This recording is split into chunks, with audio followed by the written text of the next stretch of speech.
este curso.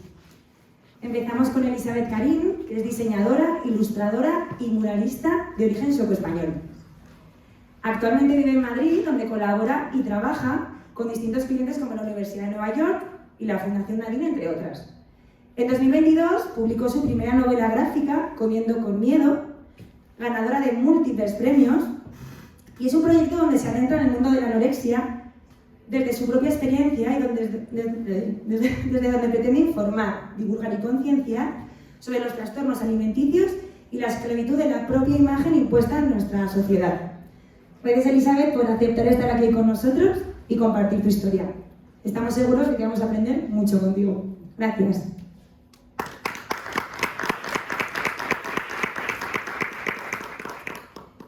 Bueno, hola a todos, gracias por estar aquí. Y bueno, pues he venido a hablar de Comiendo con Miedo, que bueno, es un proyecto con el que llevo ya un par de años trabajando, en el que me dedico a informar sobre los trastornos de la conducta alimentaria a través de la ilustración. Entonces, bueno, para así empezar y tantear un poco el terreno, me gustaría preguntaros si sabéis lo que es un TCA. Si alguien se atreve a responder. O si sabéis lo que es, podéis levantar la mano, no hace falta que digáis nada. Vale. Veo que más o menos sabéis de qué va el tema. Y bueno, teóricamente, un TCA es un trastorno psicológico que conlleva alteraciones de la conducta alimentaria. Esta es la teoría, ¿no? Como que al final es un trastorno mental en el que personas se obsesionan por la comida y por su cuerpo, ya sea restringiendo alimentos o comiendo compulsivamente, ¿no? Como que hay alteraciones ahí dentro de la conducta alimentaria. Dentro de los TCA hay varios tipos de TCA. Estos son algunos. A mí me gusta referirme a los TCA como si fueran monstruos. Esto lo iré contando a lo largo de la charla, ya que hay algunos monstruos, ¿no? Los más conocidos son la anorexia, que es este que está ahí abajo a la izquierda, y la bulimia, que es el que está arriba, ¿no? Pero luego hay muchos tipos de TCA, como la vigorexia, la ortorexia, y en algunos casos la obesidad también se considera como un tipo de TCA. Al final, como estas etiquetas de los diferentes tipos de TCA, bueno, nos sirven para saber que están allí, ¿no? Pero tampoco voy a centrarme mucho en qué es cada tipo de TCA, porque creo que al final tampoco ayuda, ¿no? Sí que ayuda a la investigación, ¿no? Pero ya está, bueno, sabemos que están allí y ya está. Ahora bien, esta es la teoría, ¿no? de los TCA. Pero realmente la pregunta más importante y donde me voy a centrar es en ¿por qué aparece un TCA? ¿Por qué una persona decide dejar de comer? ¿Por qué una persona elige maltratar a su cuerpo y a su mente? ¿Por qué una persona elige hacer daño a los que están a su alrededor, ¿no? A su familia y amigos? Y bueno, la respuesta es bastante simple y es que no es algo que se elige. Estamos hablando de una enfermedad muy seria, ¿no? Es como tú no eliges tener diabetes, por ejemplo, ¿no? Entonces esto quiero que quede claro, no es ningún capricho que alguien le dé por ahí de repente de no querer comer, ¿no? Entonces no es algo que se elige. Si ese fuera el caso sería un tema mucho más sencillo, ¿no? Y no tendríamos los datos que tenemos ahora, que son que pues 400.000 personas en España están diagnosticadas con un TCA. Probablemente haya muchas más, pero que no están diagnosticadas. Y la anorexia es el trastorno mental con más índice de mortalidad.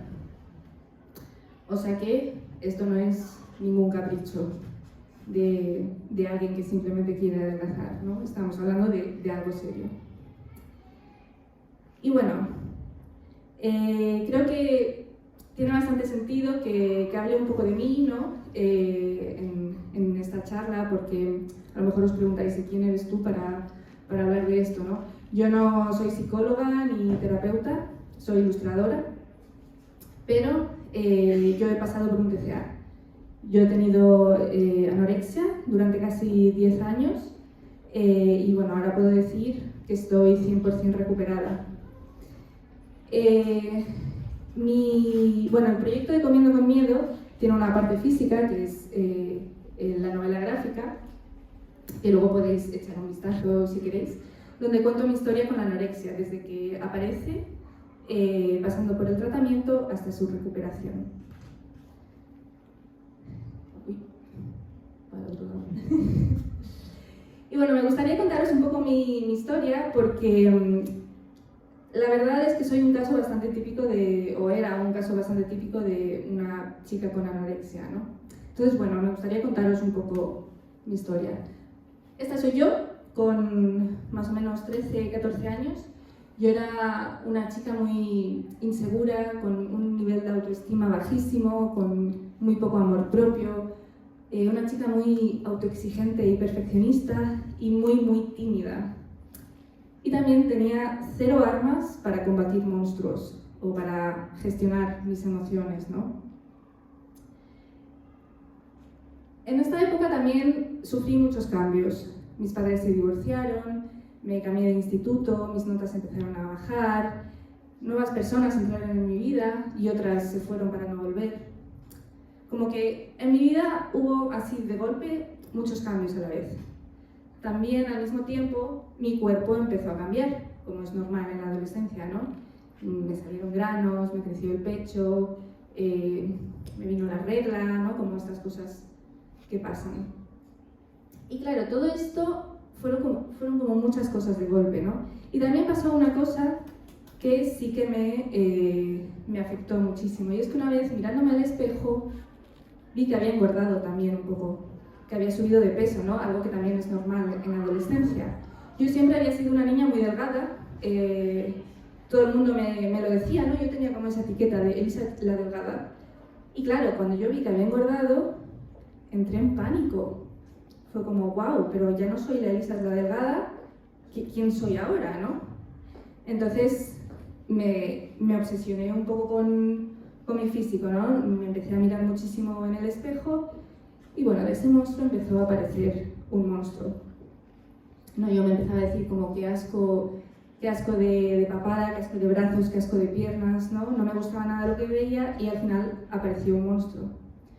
Cuando este monstruo apareció, lo que me dijo fue, bueno, no te preocupes, no hay mal sin solución y tu cuerpo tiene fácil solución, ¿no? Y yo dije, pues sí, ¿no? La solución fácil a todos estos problemas o a este problema del cuerpo sería adelgazar.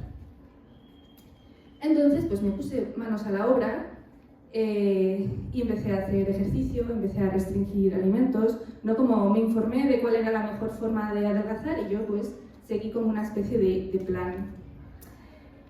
¿Qué pasó? Que este plan se me dio muy bien y la gente de mi entorno también como que lo empezó a comentar, ¿no? Al cambiarme en la clase de gimnasia, ¿no? Me decían mis compañeras como, wow, qué cuerpazo, se te notan un montón los abdominales. En el comedor también pues me decían, wow, qué fuerza de voluntad tienes, ¿no? Que todos los días estás comiendo ensalada, ¿no? Como que era como que yo lo estaba haciendo muy bien, ¿no? Entonces yo ahí pues era como un subidón, como de decir, vale, todo en mi vida está un poco patas arriba, pero esto lo puedo controlar, ¿no? Como este descontrol que yo sentí de repente con mi cuerpo, lo podía controlar. ¿Qué pasa? Que ese control se me fue un poco de las manos, ¿no? Y al final me restringía mucho en cualquier cosa que hiciera. No podía salir a comer con mis amigas, no podía ir al cine porque conllevaba comer palomitas también, tampoco estaba a gusto comiendo en casa con mis padres, ¿no? Y me las ingeniaba para no hacerlo, porque si yo comía, aparecía este monstruo enfadándose muchísimo y gritándome y haciéndome daño, ¿no? Entonces, bueno, se convirtió en una tortura, ¿no? Sin embargo, yo seguí, ¿no? Porque era mucho más fácil seguir lo que me estaba diciendo este monstruo que seguir comiendo, básicamente, ¿no? Entonces yo seguí haciendo ejercicio, seguí restringiendo alimentos, ¿no? Y seguí como con mi dieta esta milagrosa que me había inventado yo. ¿Qué pasó? Que pasaron los meses y obviamente yo fui adelgazando y adelgazando, hasta que hubo un momento en el que perdí la regla.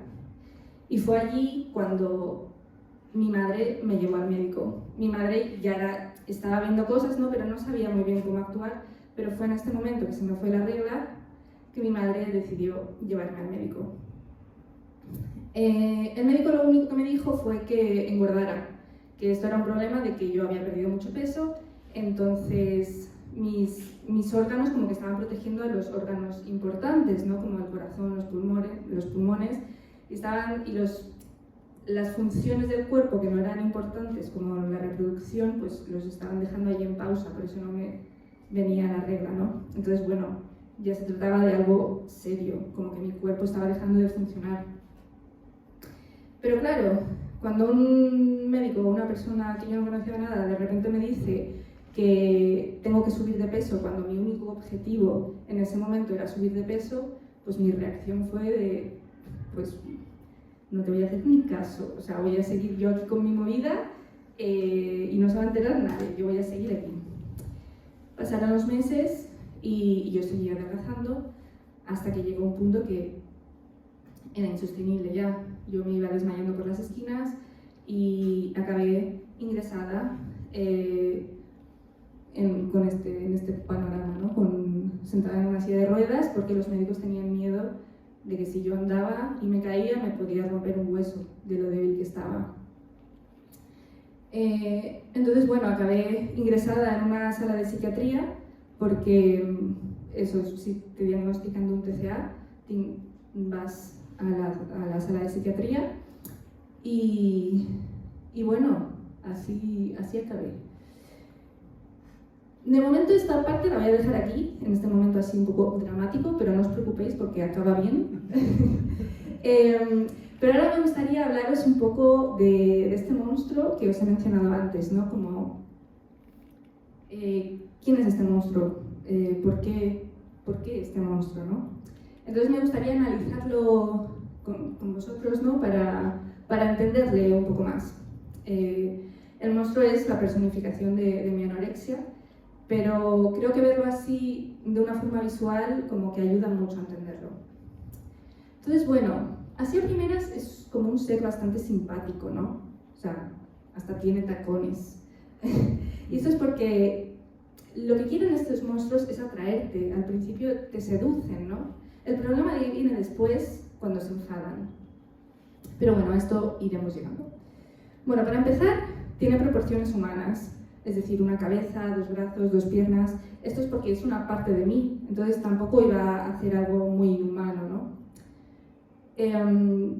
Por esa misma razón, tampoco lleva ropa. Y bueno, también se le marcan los huesos. Está muy delgada.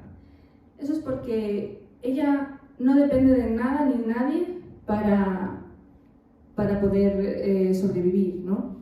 Ella quiere ser totalmente autónoma e independiente. También tiene unas garras muy afiladas. Esto es porque de vez en cuando también le gustaba agarrarme y arañarme para sentir seguridad.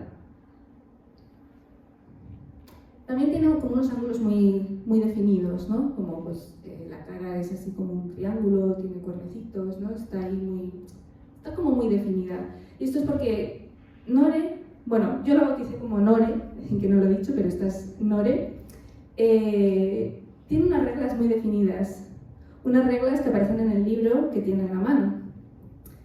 Y es que al final las reglas te dan una sensación de control, ¿no? Te quitan la duda, la decisión, el riesgo y te dan seguridad en un momento en el que tú te sientes totalmente desprotegida. Al final es mucho más fácil pensar en las calorías que tienes que comer que en decirle a tu amiga que estás enfadada con ella, por ejemplo.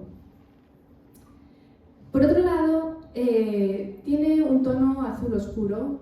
Esto es porque se escondía en las sombras para aislarme. Una vez más, era como mucho más fácil estar yo en mi habitación haciendo ejercicio que enfrentarme al mundo de fuera, ¿no?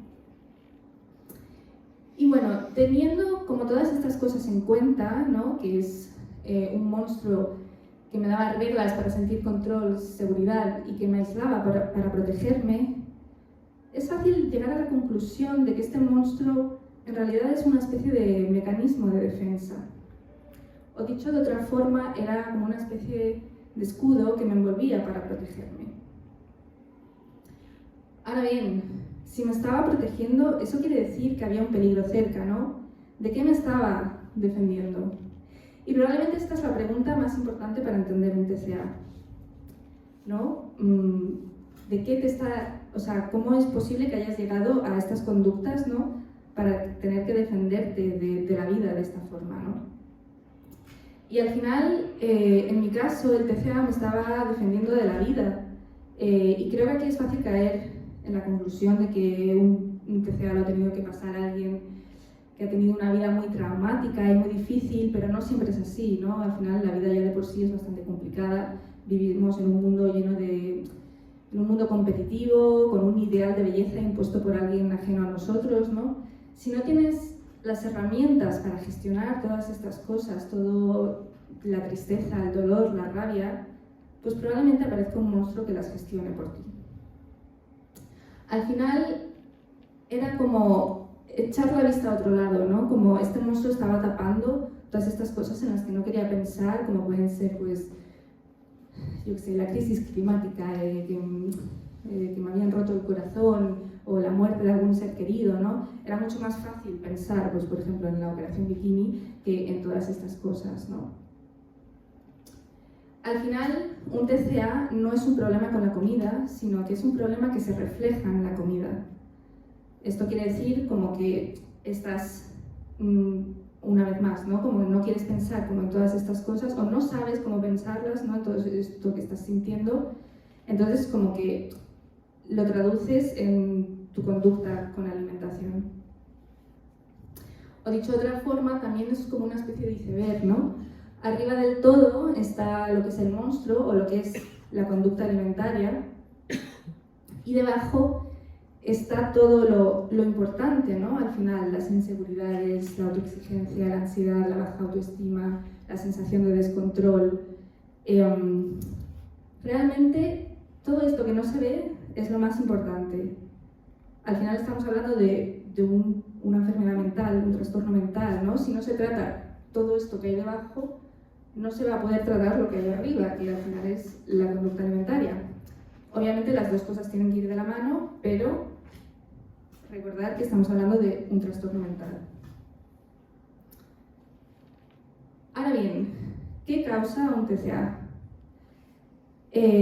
Bueno, hay tres causas principales. La primera es el factor mental, que es un poco el que ya estaba, del que he hablado antes, ¿no? Del que he estado hablando ahora. Como el obviar tus problemas, ¿no? El no saber gestionar tus emociones. Por otro lado, está el factor genético, que también es importante, ¿no? Si tienes algún familiar que haya pasado por algún tipo de trastorno psicológico, tú tienes más predisposición también de tener un TCA. Con este factor realmente tampoco podemos hacer mucho, por desgracia, entonces tampoco voy a hablar mucho más de ello. Pero luego hay otro factor que sí que es muy importante, que es el factor social, donde sí que me voy a enrollar un poquito más. En el factor social consiste, bueno, un poco en la sociedad en la que estamos viviendo, ¿no? Y es que estamos viviendo en una sociedad que está definida por la cultura de la delgadez, la cultura de la dieta y la cultura de la imagen.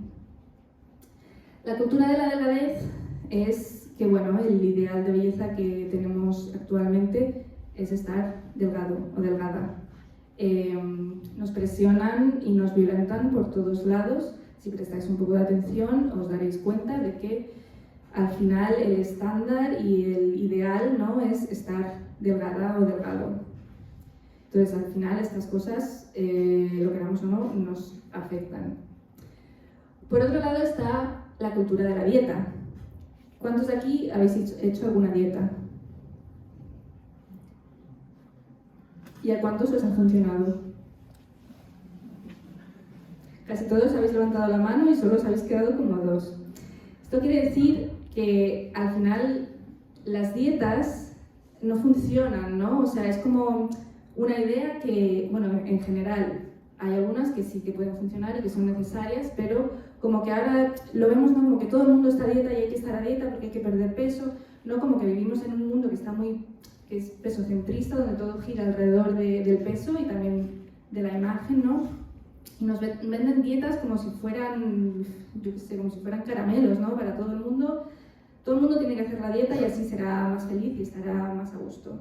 Entonces, bueno, aquí hay como que plantearse un poco todo esto, ¿no? Como por qué hacemos dieta, qué es una dieta, qué son las calorías, por qué tenemos que comer menos calorías, ¿no? ¿Quién nos ha enseñado esto realmente, ¿no? Son cosas que estamos viendo por ahí que nos dicen que tenemos que hacer.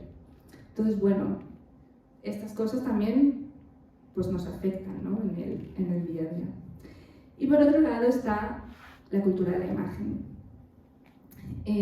Seguro que muchos de aquí también tenéis Instagram o TikTok, o vuestros hijos también o hijas tendrán Instagram o TikTok.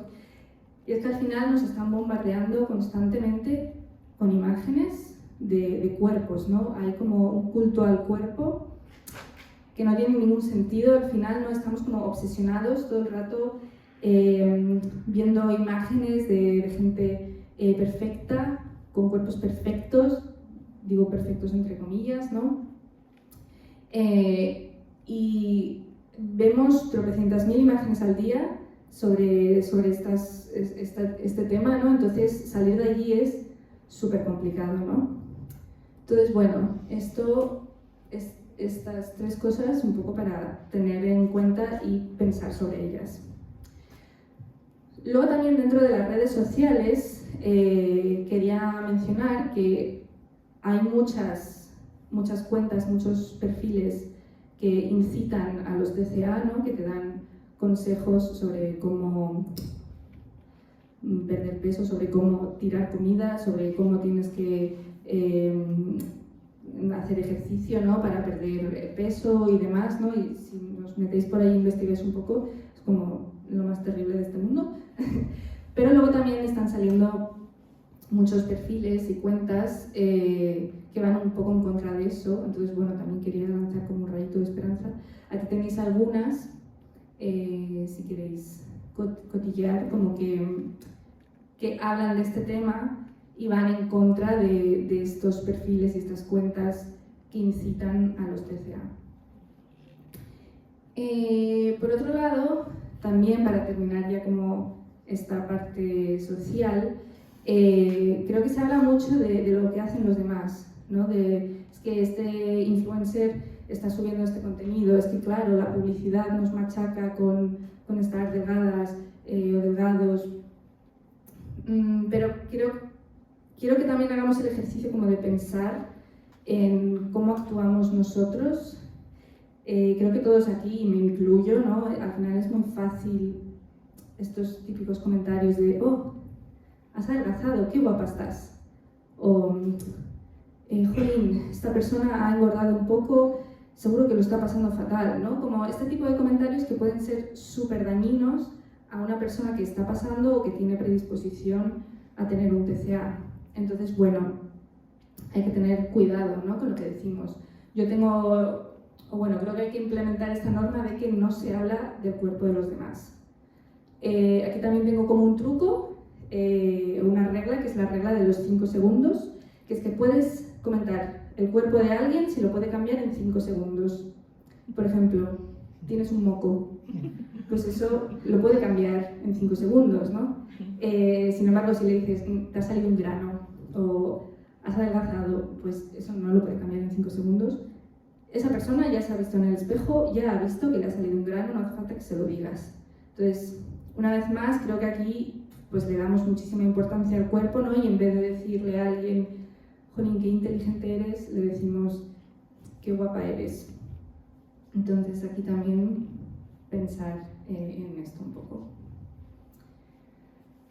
Ahora bien, vale, ya sabemos más o menos qué es un TCA, ¿no? Y por qué aparece. Pero, ¿cómo podemos cuidar a alguien que tiene un TCA? Esto es muy complicado, porque un TCA es muy complicado y cuando llega a la vida de alguien y a esa familia, al final entra como un tsunami, ¿no? Dentro de esa casa y derrumba todo. Porque al final es como una especie de adicción, ¿no? Pero, por ejemplo, tú si fumas, es fácil dejar de fumar, ¿no? Bueno, fácil, ¿no? Pero si tienes un TCA, no es tan fácil como dejar de comer, ¿no? Es algo a lo que tienes que enfrentar todos los días. ¿No? Tienes que comer 3, 4, 5 veces al día. Entonces es algo como que está ahí presente y sobre todo también para las familias y los cuidadores, pues también hay que hacer como equipo y ayudar, ¿no? Cuando alguien tiene un TCA es muy importante que esa persona reciba ayuda porque es muy difícil salir de ello tú sola o tú solo. Entonces, bueno, me gustaría daros como algunos ejemplos de diferentes tipos de cuidadores de TCA que también se pueden, o sea, no tienen por qué ser solo en específico de TCA, pero bueno, que a lo mejor os sirven. Los he representado como animales porque, bueno, a mí me gusta mucho dibujar y representar las cosas con dibujos, que creo que también ayudan mucho. Entonces, primero están los cuidadores según su reacción conductual, es decir, según cómo actúan, ¿no? Por un lado tenemos el canguro, que es sobreprotector, controlador y complaciente. Meten al paciente en su bolsa y se hacen cargo de todos los aspectos de su vida. Evitan generar estrés y ceden a todos sus o los del TCA exigencias, porque no soportan verlo sufrir. Esto puede resultar en que el paciente no aprenda a enfrentar y desenvolverse en las dificultades. Se queda atrapado en el papel de niño. Bueno, es bastante visual, ¿no? Como tener a tu hijo ahí y no dejarle hacer nada, ¿no? Dentro del TCA, pues decirle lo que tiene que hacer, ¿no? Y pues ser ahí como muy sobreprotector.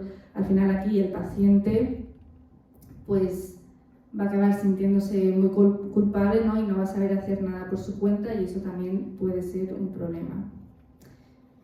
Por otro lado están los rinocerontes, que son dictadores, agresivos e intimidadores.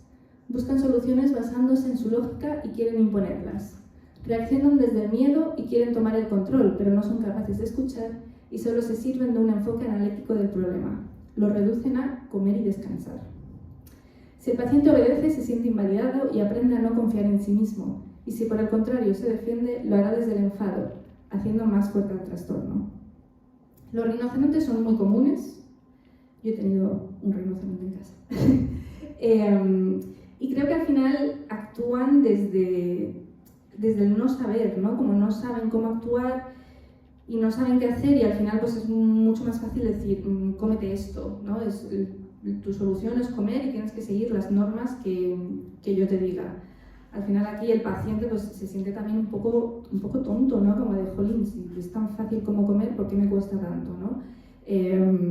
También puede sacar al monstruo, ¿no? Jolín, te estás enfadando conmigo, te estás como metiendo aquí en mi vida, pues yo me voy a enfadar aún más. Y luego, por último, están los delfines, que actúan desde los comentarios positivos y la calidez. Nada al lado del paciente dándole ánimos. Puede también ponerse delante para marcar el camino, o detrás haciéndole saber que está ahí por si lo necesita, pero sin empujarla más que con pequeños toques de hocico. El equilibrio justo entre demasiada benevolencia y demasiado control. Realmente, como el ideal sería llegar a ser un delfín, como estar allí al lado del paciente, acompañarle, ayudarle y eso, encontrar un punto medio entre ser un canguro y un rinoceronte, ¿no? Por otro lado tenemos a los cuidadores según su reacción emocional. Los de antes era según su reacción conductual, ¿no? Su forma de actuar. Y ahora vamos a ver los cuidadores según cómo actúan emocionalmente, ¿no? Tenemos a los cuidadores medusa, que son muy sensibles e incapaces de ocultar sus emociones. Son transparentes y dejan ver todo su dolor, su rabia, su frustración. El paciente se altera aún más, se siente responsable y culpable de ese malestar y recurre a los mecanismos del TCA porque son los que tienen en ese momento para autorregularse. Al final también, si mostramos todo lo que sentimos, ¿no? La tristeza, la rabia, ¿no? Delante del paciente, este se va a sentir muy culpable y, como he dicho, pues va a recurrir a los mecanismos del TCA, que va a ser pues como seguir controlando la comida y su cuerpo, ¿no? Aquí también quiero decir que esto no quiere decir que el cuidador no pueda sentir nada, ¿no? Pero bueno, que estas cosas las puede hablar con otras personas, como son amigos, psicólogos y demás, ¿no? Y no echarle como todo al paciente. Luego están los avestruces. Prestan importancia al problema y evitan pensar o hablar de ello. Intentan pasar el mayor tiempo posible ocupados en otras cosas. La actitud es fría y distante, no quieren entrometerse ni buscar ayuda, no saben qué hacer y tienen miedo de que les puedan culpar. La persona enferma se queda y se siente sola, ve que ya no importa y pierde también la esperanza. Los avestruces se parecen bastante a los rinocerontes, ¿no? Que al final actúan desde el desconocimiento y desde el miedo, como no saben cómo actuar, y deciden olvidarse del problema, como, bueno, mira, esta no es mi movida, ocúpate tú, ¿no? También puede ser peligroso para la persona que está pasando por el TCA, ¿no? Pues, que al final no está recibiendo la ayuda que necesita. Y por último están los San Bernardos, que son serenos, firmes y fieles. No entra en pánico ni siquiera ante el peligro, está ahí para ofrecer su calidez y acudir al rescate cuando resulte necesario. De hecho, para eso se criaba en sus orígenes esta raza, como rescatistas en paisajes nórdicos, por la robustez de su pecho que les permitía abrirse camino entre la nieve y llegar donde los hombres no podían, y por su sentido de la orientación, con el que lograban regresar al punto de partida a pesar de las tormentas. Bueno, bastante claro, ¿no? De estar ahí, ni muy emocional, ni tampoco como evadirse del todo, ¿no? Como estar allí sereno y fiel, ¿no? Sé que esto es complicadísimo. No soy madre, pero me lo puedo imaginar. Entonces, bueno, al final creo que el objetivo como cuidador sería ser una mezcla entre un delfín y un San Bernardo. Creo que también es normal pasar por todos los animales, ¿no? Que a veces pues, eres un poco más rinoceronte, a veces un poco medusa, pero bueno, tenerlo un poco como objetivo de estar allí acompañando, pero a la vez, y a la vez estar ahí serena, ¿no? Como, vale, te está pasando esto, pero estoy aquí. Entonces, bueno, os dejo esto un poco aquí, como plantearos qué clase de animales sois, como cuidadores, ¿no? Ya no hace falta que tengáis un TCA en casa, ¿no? Pero bueno, un poco en general. Ahora bien, ¿se puede prevenir un TCA? ¿O cómo podemos prevenirlo, no? Yo no sé si se puede prevenir al 100%. Creo que hay gente que tiene más predisposición a tener un TCA, lo que sí se puede hacer es pillarlo a tiempo. Entonces, bueno, imaginaros, yo veo un poco un TCA como un calcetín. Todos tenemos calcetines y seguro que algunos de vuestros calcetines tienen hilillos sueltos. Hay personas que ven estos hilillos y cortan esos hilos de raíz. Hay personas que ven los hilos y bueno, pues los dejan allí y pasan de ellos. Y hay personas que ven estos hilos y tiran de esos hilos y tiran hasta que deshacen el calcetín. Entonces, las personas con más predisposición a tener un TCA al final van a tirar de estos hilillos, que los hilillos son las conductas desordenadas con la comida, las conductas con los pensamientos, ¿no? Y van a tirar hasta ir deshaciendo el calcetín. Entonces, bueno, sí que hay que estar ahí como pendiente, ¿no? Y atento a estos pensamientos, a estas conductas, hablar abiertamente del tema, ¿no? Sacar el tema de, bueno, mira, hay calcetines que tienen hilos, ¿qué piensas de de estos hilos, ¿no? ¿Qué harías tú, ¿no? Como sacar un poco el tema sin miedo también, ¿no? Y crear como un espacio seguro en casa también para hablar de estas cosas. Luego también, obviamente es importante hablar de estas tres cosas que hemos hablado, ¿no? De cuidarlas. La salud mental, la salud física y la salud social y familiar. Estos son los tres puntos, los tres factores dentro de un TCA, ¿no? Entonces, bueno, es importante tratar estos tres temas, ¿no? Para que no salga en forma de monstruo. Sí que es eso, hay gente que tiene más predisposición, pero bueno, lo importante es estar allí como atento, ¿no? a estas tres partes. Hablar de estas tres partes también, ¿no? Como he dicho antes, en casa. Seguro que, bueno, me imagino que a lo mejor tenéis la charla en casa sobre las drogas, de lo peligroso que es tomar drogas, ¿no? O fumar o beber alcohol. Pero ¿tenéis en casa una charla de lo peligroso que pueden ser las dietas o lo peligroso que puede ser la cultura de la imagen y de la delgadez? Como no tengamos miedo de hablar de esto, ¿no? Porque esto al final todo el mundo piensa en estas cosas, ¿no? Entonces creo que es importante hablar de ello. Y bueno, ya para terminar, que es cierto que yo os había dejado aquí, en esta parte dramática de mi vida. Y también contaros cómo yo salí del TCA. Yo tuve varios ingresos. Yo, al ingresar, al final el tratamiento consistía en subir de peso y nada más. No se trataba la parte psicológica. Entonces yo salía del ingreso, físicamente estaba bien, pero mentalmente yo estaba mal o peor. Entonces salía y volvía otra vez a esas conductas. Como que un poco lo que vimos del iceberg, si no se trata de la parte de abajo, el monstruito va a seguir allá arriba. Entonces, bueno, fui a muchos tipos de terapia, hasta que ya por fin di con una que sí que realmente me ayudó. Encontré una psicóloga que íbamos en sintonía, ¿no? Que nos caíamos bien, y que ella fue la primera persona que me dijo como de, vale, ¿por qué tienes un TCA?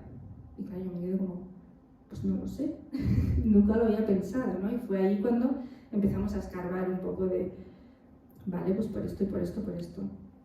Entonces, bueno, al final lo importante es ver al monstruo, ¿no? Como verlo y reconocerlo y decir, vale, tengo este monstruo que me está haciendo esto y esto y esto. Y plantearse por qué está este monstruo aquí y qué es lo que quiere, ¿no? Y de qué me está defendiendo este monstruo. Y de allí, cuando te planteas estas preguntas, van saliendo muchas cositas. Y bueno, al final, pues, después de muchos años de terapia, ¿no? Se trató de ver a este monstruo como que al final era algo pequeñito, ¿no? Y que realmente apareció en un momento en el que yo necesitaba ayuda y la única forma de gestionar esto fue a través de una conducta desordenada con la alimentación. Entonces, bueno, poco a poco, cuando lo aprendí a ver cómo era, ¿no? Como algo así pequeñito y que me quería ayudar, pues fui mejorando, ¿no? También, obviamente, llevándolo junto con una alimentación buena, ¿no? Y con mucho trabajo también familiar y en casa. Y bueno, este es un poco mi recorrido y mi historia y si queréis ahora, pues podemos tener una ronda de preguntas, si tenéis dudas.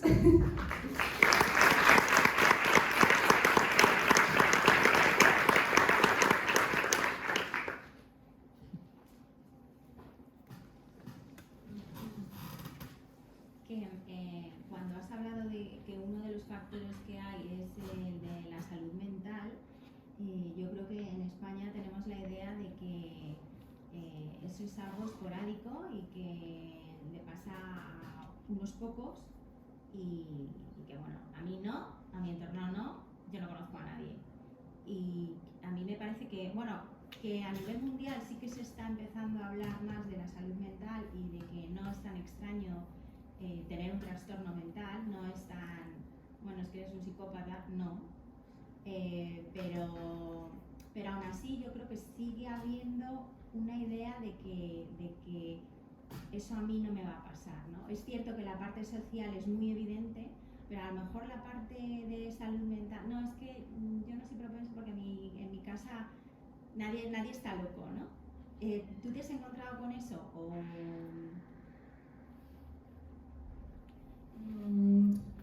Como con que gente que da por hecho de que la salud mental no es algo que tenga que ver con esa persona. Que para tener un trastorno del comportamiento alimentario tienes que estar un poquito mal de la cabeza y entonces, bueno, pues no, eso no le pasa a todo el mundo, ¿no?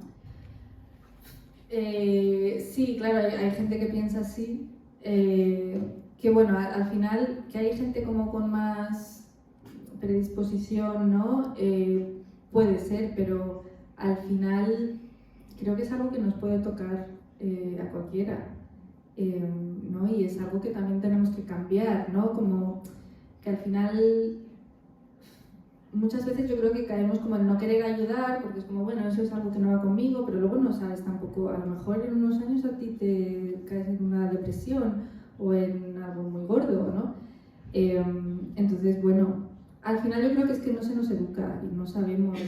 La salud mental es como algo ahí sí, que le pasa a la gente, ¿no? Porque tampoco se habla mucho de ello. Entonces, bueno, creo que hay que ir rompiendo también esas barreras e ir informándose. ¿Puedes darnos alguna pista más sobre cómo espera una persona que tiene un trastorno de la conducta alimentaria que nos comportemos las personas que estamos a su alrededor? ¿Qué es lo que más la ayuda, más les puede ayudar y qué no les ayuda nada, como decías antes? Pues aquí cada persona es su mundo también. A lo mejor hay gente que le viene bien que estés como más encima o gente que quiere tener más su espacio, ¿no? Entonces yo creo que es algo que hay que hablar con esa persona, no como decirle, oye, ¿cómo te puedo ayudar? O, oye, mira, estoy aquí, si quieres hablar de lo que sea, puedes contar conmigo. Porque creo que eso es mejor que de repente actuar ahí como, pues venga, voy a estar contigo a todas horas, ¿no? Como un poco ver qué es lo que la persona necesita y también preguntarle, ¿no? Que a lo mejor en ese momento no lo sabe, ¿no? Y también ir probando cosas distintas, pues en el caso de los TCA, pues a lo mejor al principio necesita que comas con esa persona todas las comidas, pero luego pasado el tiempo te das cuenta de que no, que a lo mejor pues ahora estaría bien un poco más espacio, ¿no? Como hablarlo también con la persona.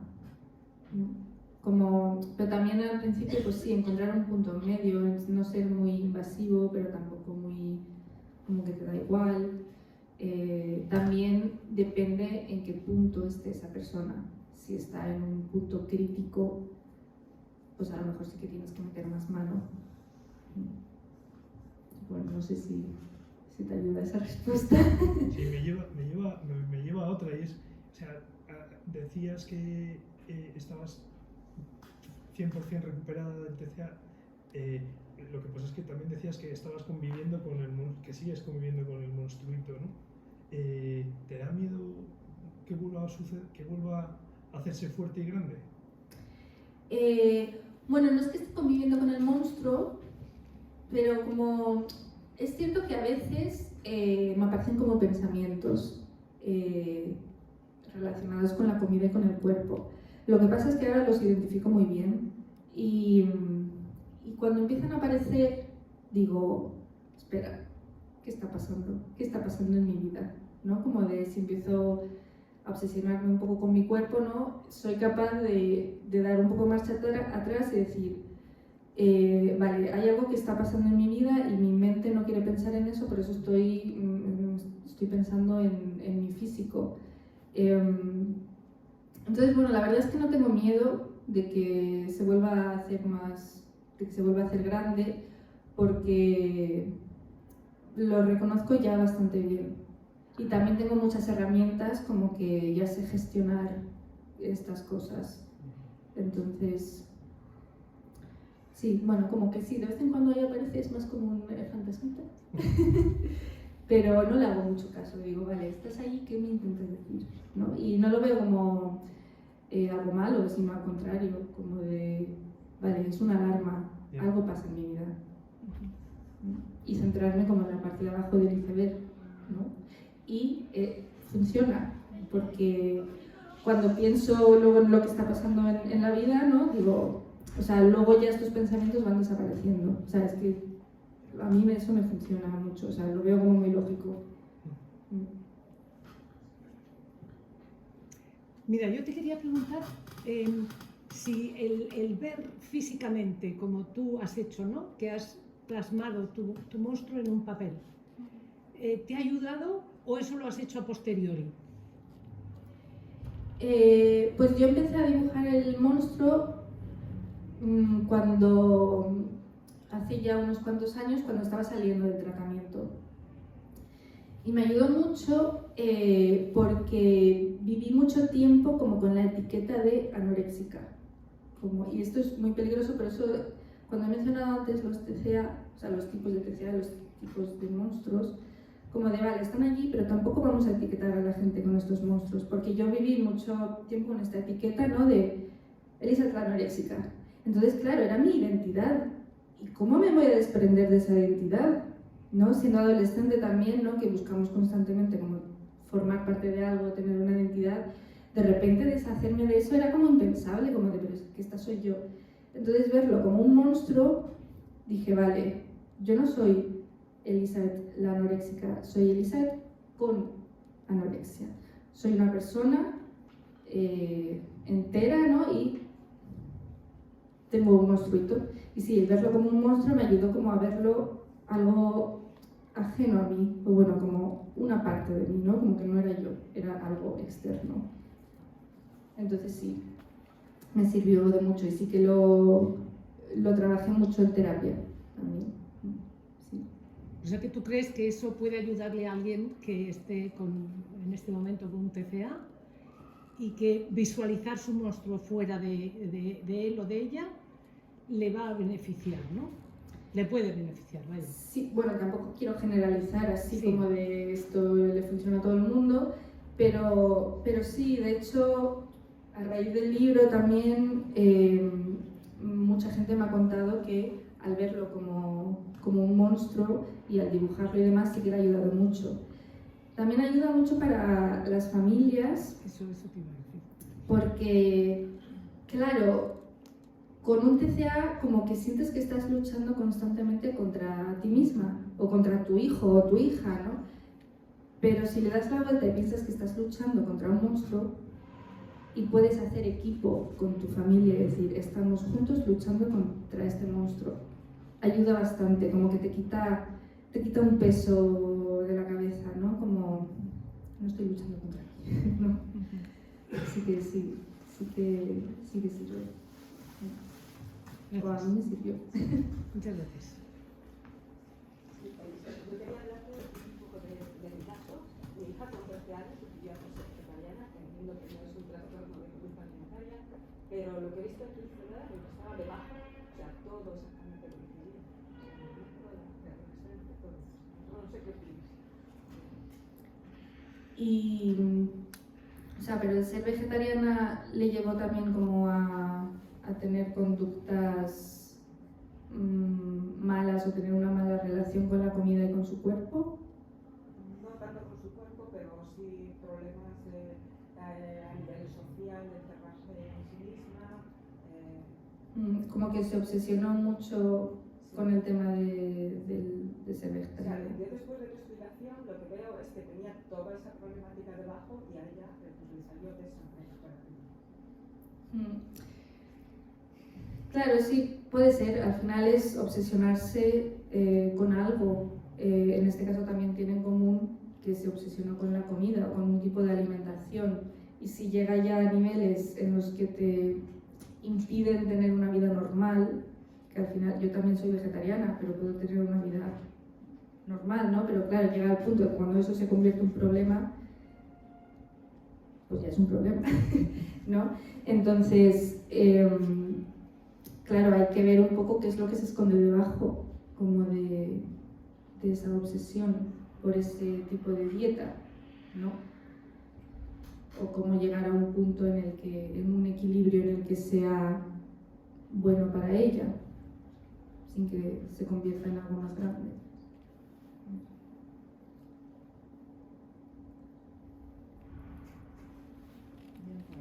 Al hilo de eso, me surge la idea de, bueno, como padres, qué datos o qué cosas podemos ver que nos haga sonar una alarma, ¿no? Porque a lo mejor un día le duele la tripa y se salta la cena y no pasa nada. O tiene 14 años y pide un espejo para su dormitorio, tampoco tiene por qué significar nada.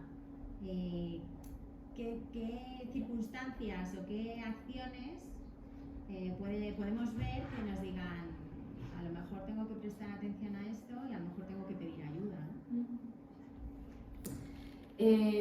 Pues bueno, claro, un poco como ha contado ella, ¿no? Si la alimentación empieza así como a cambiar como bastante de golpe, también pues estar un poco pendientes, ¿no? Si un día no quiere cenar porque le duele la tripa, pues tampoco vamos a ser como, ¡ah, Dios mío!, ¿no?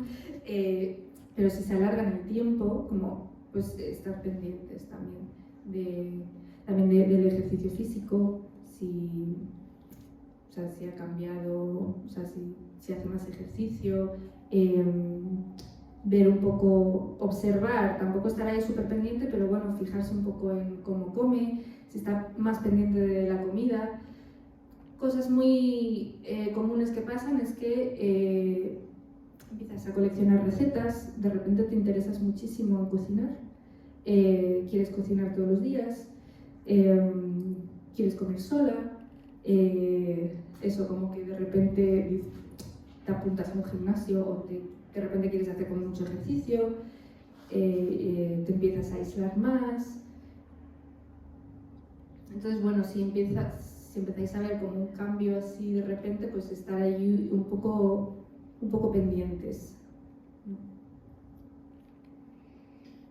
Nosotros tenemos una hija que tiene un trastorno de la conducta alimentaria y una de las cosas que a nosotros nos llamó más la atención al principio, porque ella hacía muchísimo ejercicio a escondidas, bueno, obviamente adelgazó, pero también estábamos en pandemia y fue justo, tuvo la regla por primera vez, o sea, todo fue un cambio muy bestial emocionalmente. Pero una cosa que nos llamó muchísimo la atención era el control horario. O sea, no solamente el control con la comida, sino la rigidez a la hora de comer, cenar, desayunar. Eso fue lo que más nos llamó la atención. O sea, y dentro de todo, nuestra hija, desde el primer momento nos dimos cuenta y ha tenido una ayuda psicológica fantástica muy rápido, pero esto es muy lento. Es muy doloroso. A mí me ha encantado tu charla, te quiero dar la enhorabuena. También me encantaría hablar con tu madre para saber cómo vivió, qué herramientas tuvo. Y también, bueno, pues esta manera de divulgar que tienes, pues me parece fabulosa, porque incluso para los propios adolescentes este cómic, que yo lo llamo cómic y mi marido me regaña, esta novela gráfica me parece que identifica fenomenal no solamente los TCA, sino todos los miedos que podemos tener, bueno, que pueden tener los chavales, los adolescentes y que no saben pedir ayuda, con esos miedos, esas faltas de herramientas y esa falta de comunicación con las familias, ¿no? Porque al final se vuelven un poco... me parece que es importantísimo dejar que deje de ser tabú un tema tan importante como cómo se encuentran nuestros hijos emocionalmente. Gracias. Gracias a ti.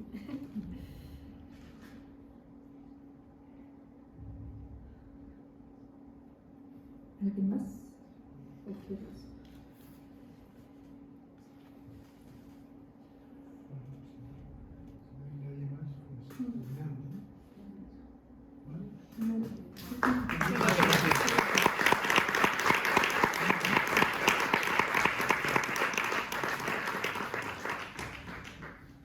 Elisa, pues, si quieres puedes decir que estoy de libros. Me traes dos, pero si alguien quiere ojear el libro,